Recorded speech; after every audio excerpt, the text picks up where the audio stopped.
قائد کی بات کو سننے کے لیے آپ سب حضرات تشریف فرمائے ہیں.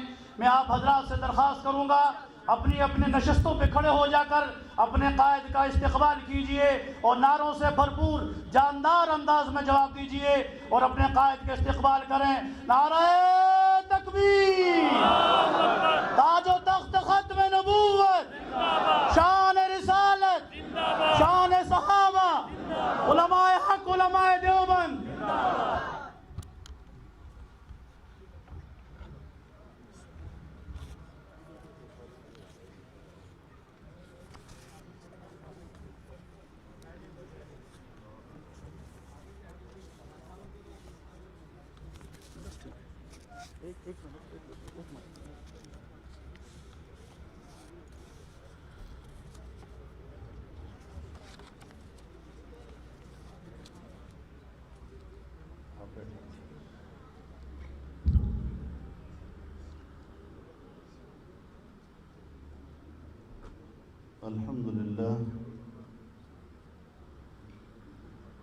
الحمد لله وكفى وسلام على عباده الذين اصطفى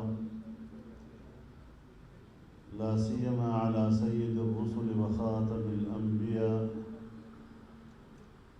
وعلى آله وصحبه ومن بهديه مهتدى. أما بعد فأعوذ بالله من الشيطان الرجيم. بسم الله الرحمن الرحيم. يا أيها الذين آمنوا إن تطيعوا الذين كفروا يردوكم على أعقابكم فتنقلبوا خاسرين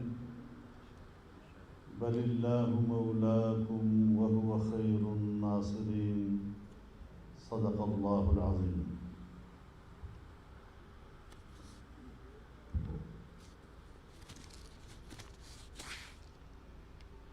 جناب صدر محترم،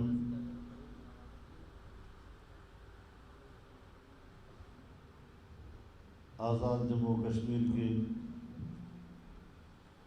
جمعیت علماء اسلام کے تمام ذمہ دار ساتھیوں، میرے بزرگوں، بھائیوں،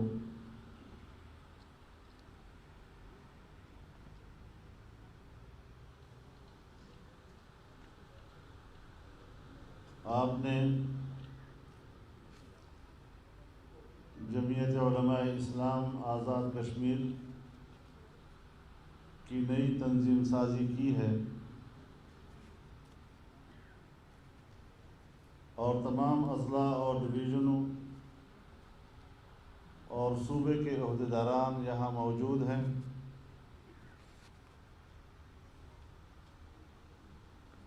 میں آپ تمام حضرات کو مبارکباد پیش کرتا ہوں.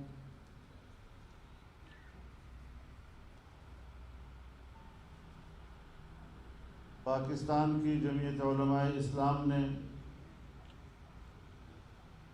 کشمیر میں ہمیشہ یہاں کی جمعیت کو اپنا نمائندہ سمجھا ہے اور آج بھی مجھے یہی امید ہے کہ انشاءاللہ جس طرح ہمارا ماضی ایک ہے اس طرح ہمارا مستقبل بھی ایک ہے.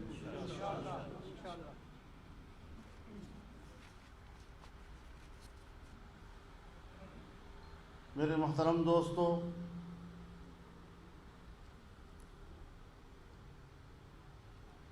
حضرت مولانا سعید یوسف صاحب نے اپنے گفتگو میں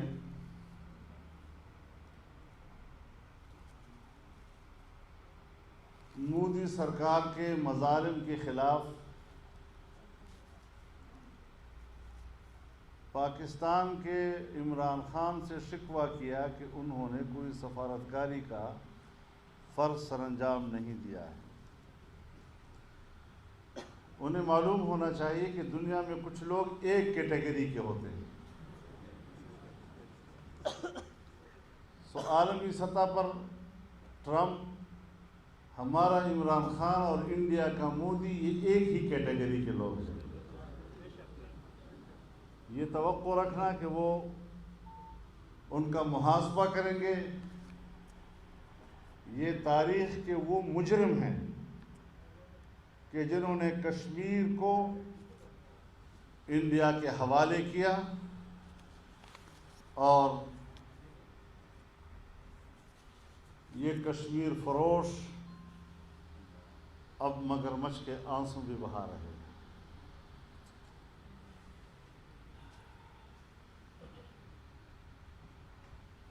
تو پھر آپ بتائیں کہ ہم کشمیر کے غداروں کے ساتھ کیسے بیٹھ سکتے ہیں؟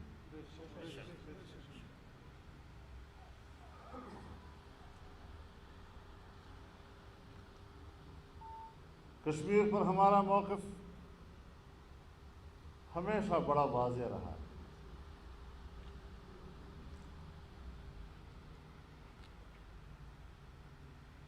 لیکن کچھ غلطیاں ہیں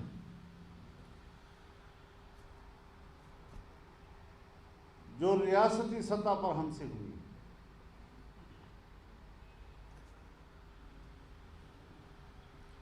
اور آج جن حالات میں ہم اور آپ بیٹھے ہیں،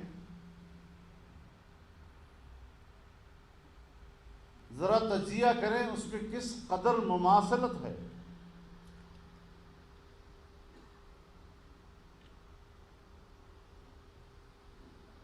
ہمارے ہاں فاٹا کو دستوری لحاظ سے ایک خصوصی حیثیت حاصل تھی، اس کا اپنا ایک اسپیشل سٹیٹس تھا. انڈیا میں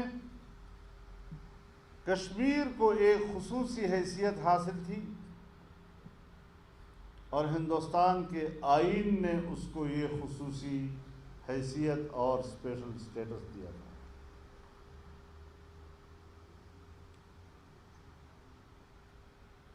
آرٹیکل 247 کے تحت پاکستان کے آئین نے فاٹا کو خصوصی حیثیت دی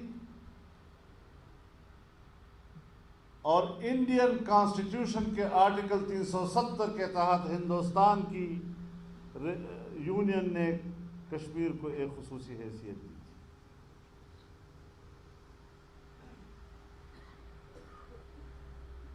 ہمارے ہاں فاٹا میں آئین کی عملداری نہیں تھی.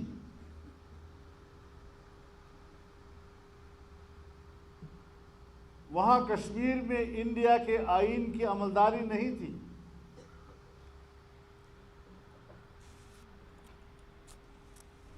یہاں پاکستان کے چیف ایگزیکٹو کے اختیارات فاٹا میں نہیں تھے.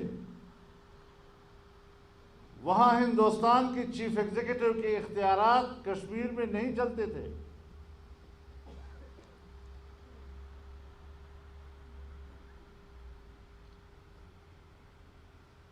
یہاں پر صدر مملکت گورنر خیبر پختونخوا کی وساطت سے فاٹا کے نظام کو چلاتا تھا اور وہاں پر ہندوستان کا صدر جمہوریہ کشمیر کی وزیر اعلیٰ کی وساطت سے نظام کو چلاتا تھا.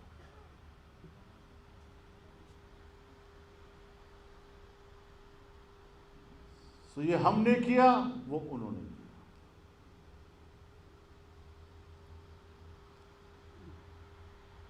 اور دونوں کو سرپرستی امریکہ کی حاصل تھی. یہ بین الاقوامی 9/11 کے بعد بین الاقوامی قوتوں کے دنیا میں جغرافیائی تبدیلیوں کا نقطۂ آغاز ہے.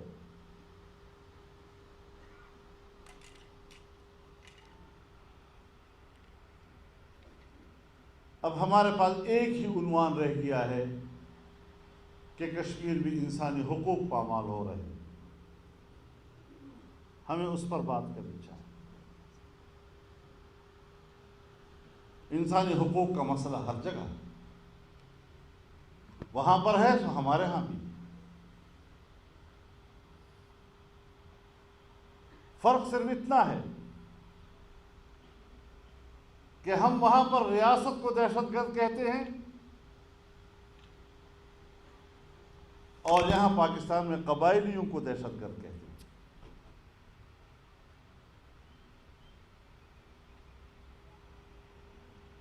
اس صورتحال میں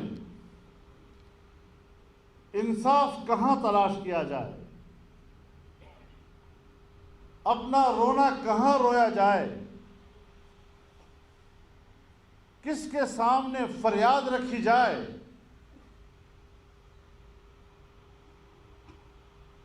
میں کس کے ہاتھ پہ اپنا رہو تلاش کروں؟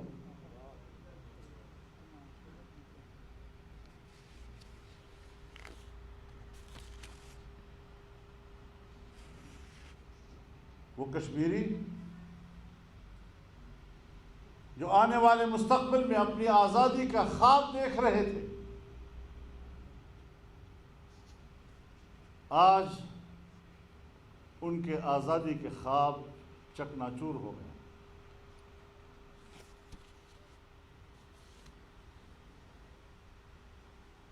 اور ہم اس جرم میں شریک ہیں کہ ہم نے کشمیریوں کو مایوسیوں کی تاریکیوں کی طرف دھکیل دیا۔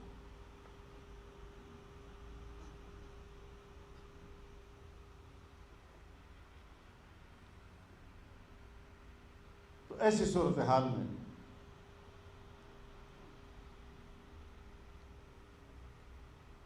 آپ نے بھی، ہم سب نے بھی ازسر نو سوچنا ہے۔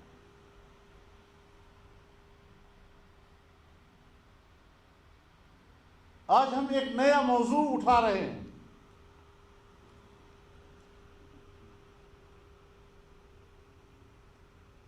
کہ گلگت بلتستان کو پاکستان کا 5واں صوبہ بنا دیا جائے۔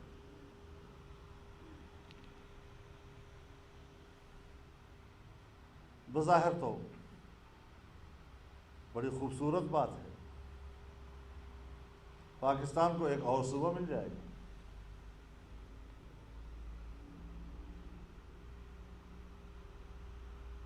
لیکن 72 سال سے کشمیر پر پاکستان کے اصولی موقف کا کیا بنے گا؟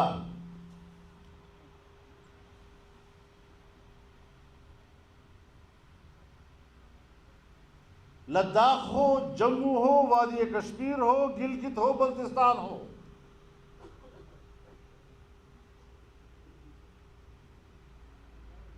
ہم نے اقوام متحدہ میں جو کشمیر کے نقشے داخل کیے ہیں،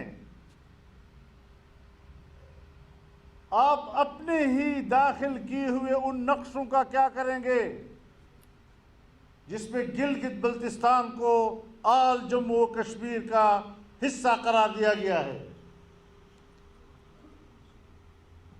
اور یہاں آپ کے آزاد کشمیر کے ہائی کورٹ نے فیصلہ کیا تھا کہ گلگت بلتستان آزاد جموں و کشمیر کا حصہ ہے، جس کے خلاف اپیل ہوئی آپ ہی کی سپریم کورٹ میں، اور سپریم کورٹ نے کہا نہیں، یہ آل جموں و کشمیر کا حصہ ہے۔ اس سارے پس منظر کو سامنے رکھتے ہوئے اگر ہم اس طرح کی کوئی قدم اٹھانے کو جا رہے ہیں تو پھر ہندوستان اور پاکستان کے موقف میں فرق کیا ہوگا؟ یہ تو ہندوستان کہتا ہے کہ کشمیر ہمارا اٹوٹ انگ ہے، ہمارا انٹیگرل پارٹ ہے۔ پاکستان کہتا ہے کہ نہیں، یہ متنازع علاقہ ہے، ڈسپیوٹڈ ٹیریٹری ہے، اور اس کا فیصلہ کشمیریوں نے کرنا ہے۔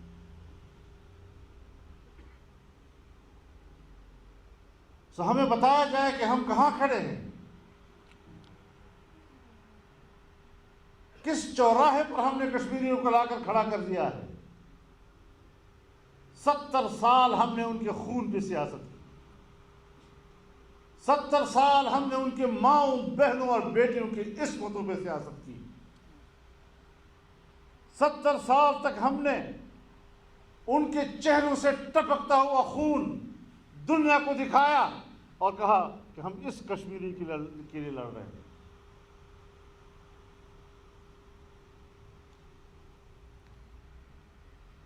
اب ان حالات میں حقائق بیان کرنا بھی جرم ہے.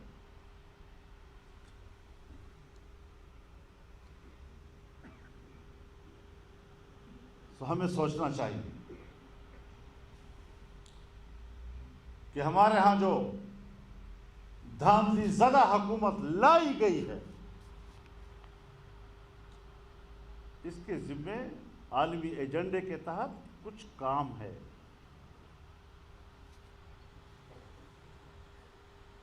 وہی اسے پورا کرنا ہے.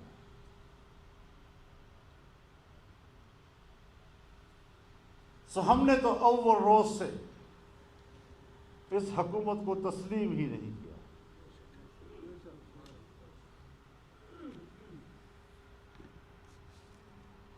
یہ دھاندلی کی پیداوار حکومت، اور یہ بھی نہیں کہ جس نے دھاندلی کرائی ہے اس کے بارے میں ہم کوئی ڈاواڈول ہے اس کا نام نہیں لے سکتے. ڈنکی کی چوٹ کہتے ہیں تم نے دھاندلی کی.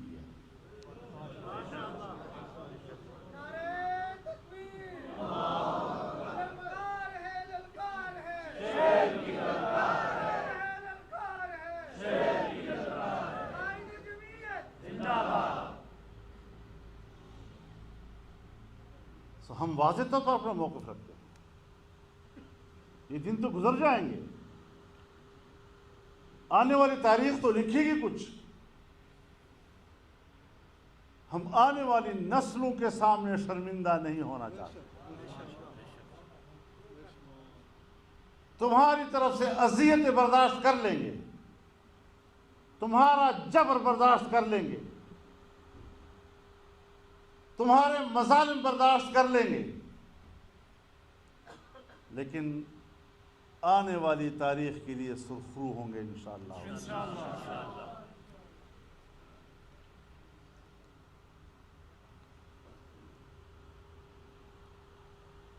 میرے محترم دوستو،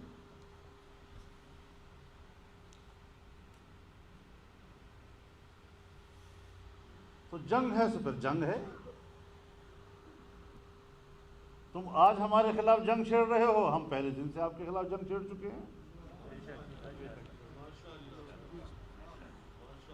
اگر آپ بھی جنگ کے میدان میں اترنے کے خواہش مند ہے، ست بسم اللہ. ہم نے تو پہلے سے کشتیاں جلائی ہوئی.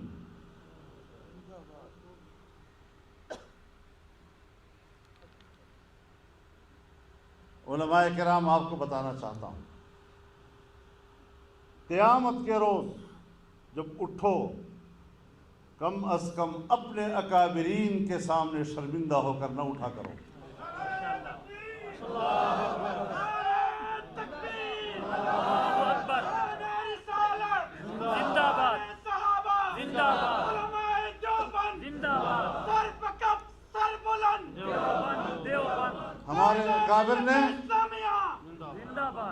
ہمارے اکابر نے آزادی کے لیے جو قربانیاں دی ہیں، کم از کم آقائے نامدار تو بہت بڑی عظمت کی بات ہے.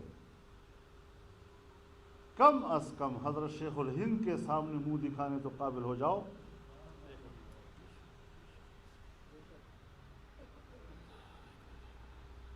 اس لیے خوف کو قریب نہیں لانا.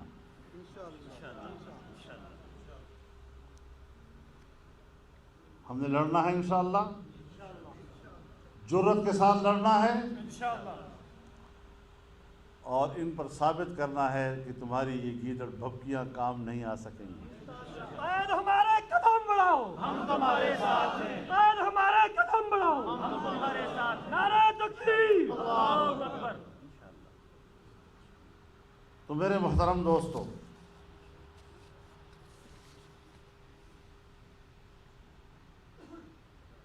آج آپ دیکھ رہے ہیں ہمارے پاکستان میں گڈ گورننس کا تو نام و نشان بھی نہیں رہا. افراتفری کا عالم ہے. کوئی نظم و ضبط نہیں، اور ان قوتوں کا کنٹرول ہے کہ جن کی کوئی آئینی اور قانونی ذمہ داری کنٹرول کرنے کی نہیں ہے۔ مجھ سے تب پوچھا جائے کہ میں قانون کو ہاتھ میں لے رہا ہوں اگر میرے ریاستی ادارے قانون کو ہاتھ میں نہ لے رہے ہوں۔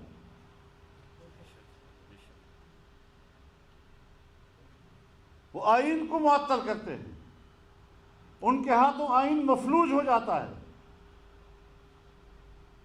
قانون کی کوئی حیثیت نہیں ان کی نظر میں۔ ایک آمر کی طرح جو اپنے ذہن میں آیا وہی قانون، جو کیا وہی قانون، جو بولا وہی قانون۔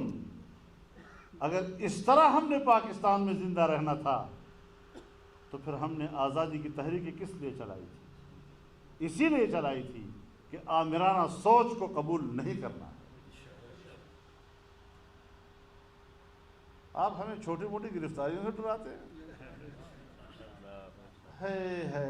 آپ نے ہمیں پہچانا ہی نہیں ہے۔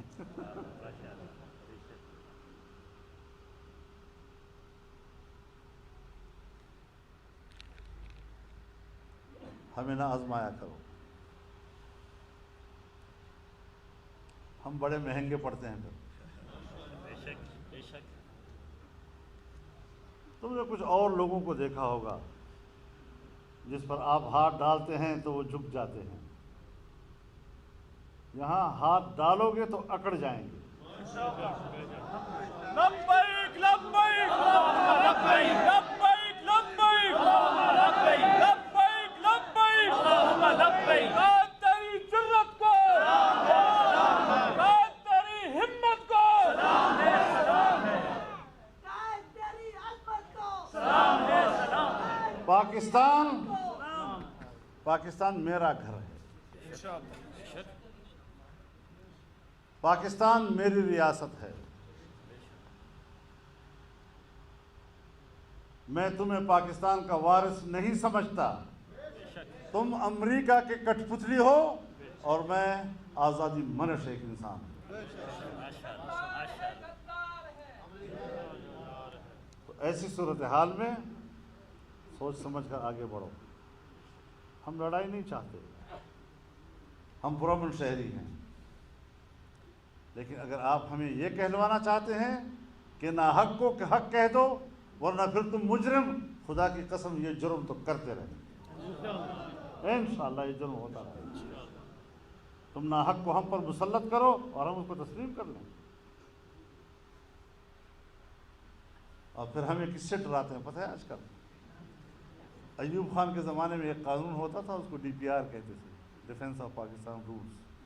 وہاں بھی تو مقدمہ ہی درج ہوتا تھا نا، کوئی بہانہ بنا کر جیل میں ڈال دیا۔ بھٹو صاحب کے زمانے میں تو گرفتاریاں ہوتی تھیں نا، تو وہاں بھی تو کوئی قانون ہوتا تھا۔ پبلک کے سامنے تو اس طرح شو کرتے تھے کہ انہوں نے فلاں قانون کی خلاف ورزی کی، اور پھر ریاست حرکت میں آئی، اور پھر اس کے خلاف FIR درج ہوا اور فلاں گرفتار ہو گیا۔ ضیاء الحق صاحب کے زمانے میں تو ہم جیلوں میں تھے، وہاں بھی تو کوئی قانون کا سہارا لے کر ہی ہمیں گرفتار کیا جاتا تھا نا۔ تو ہم وہاں پر گھبرائے ہیں کبھی؟ ہم نے ان کے قانون کو بھی ظلم کہا، ہم ان کے جیلوں کو بھی قبول کیا، لیکن ان کے قانون کو قبول نہیں کیا۔ آج کل ہمارے مارشل لاؤں کا قانون کیا ہے پتہ ہے؟ نیب۔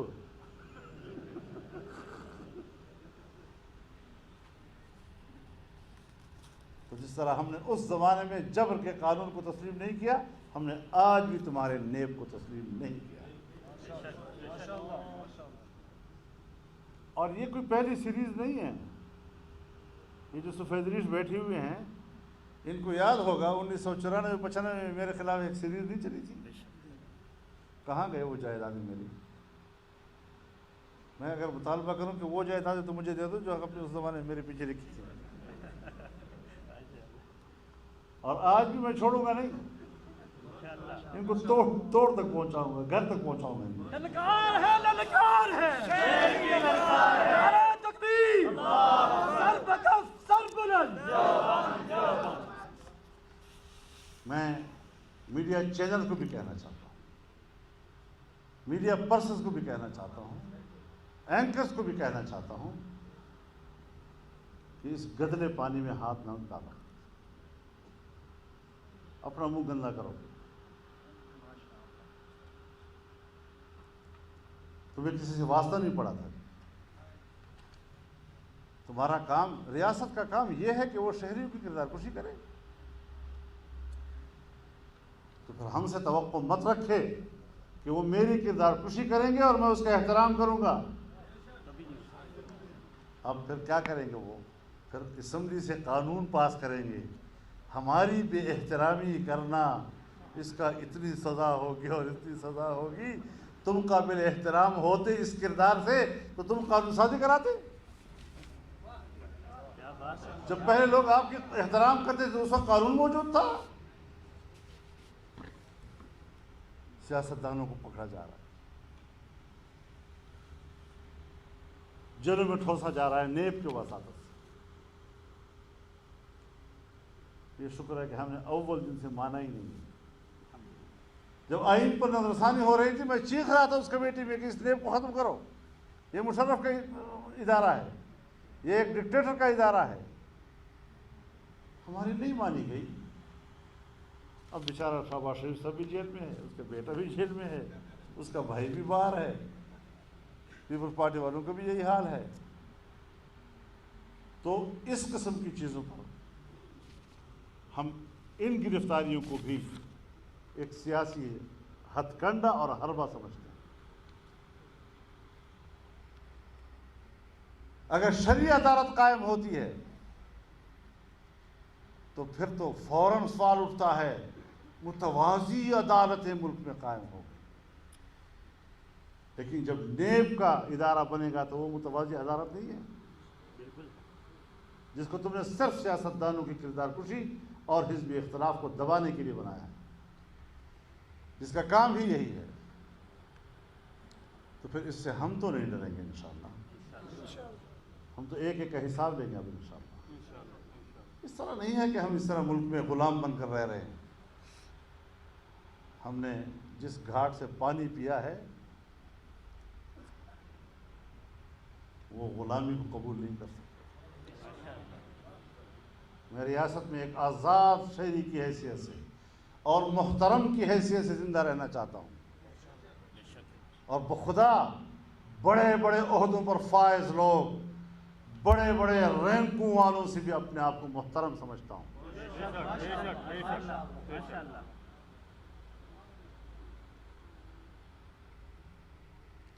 تو سیدھے ہو جاؤ، تو ہم تو پہلے سے سیدھے ہیں، اور اگر بگڑو گے تو پھر اگر ہم بگڑ گئے تو افغانستان میں امریکہ کا کیا حشر ہوا، خدا کی قسم یہاں تمہارا وہی حشر ہو جائے۔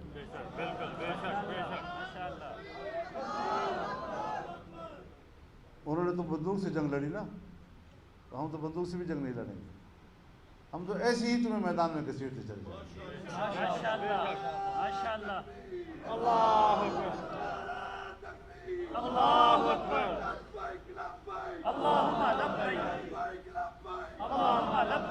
آپ مجھے بتائیں میرے دوستوں کہ یہ جو ابھی FATF کے تحت قانون سازی ہوئی ہے،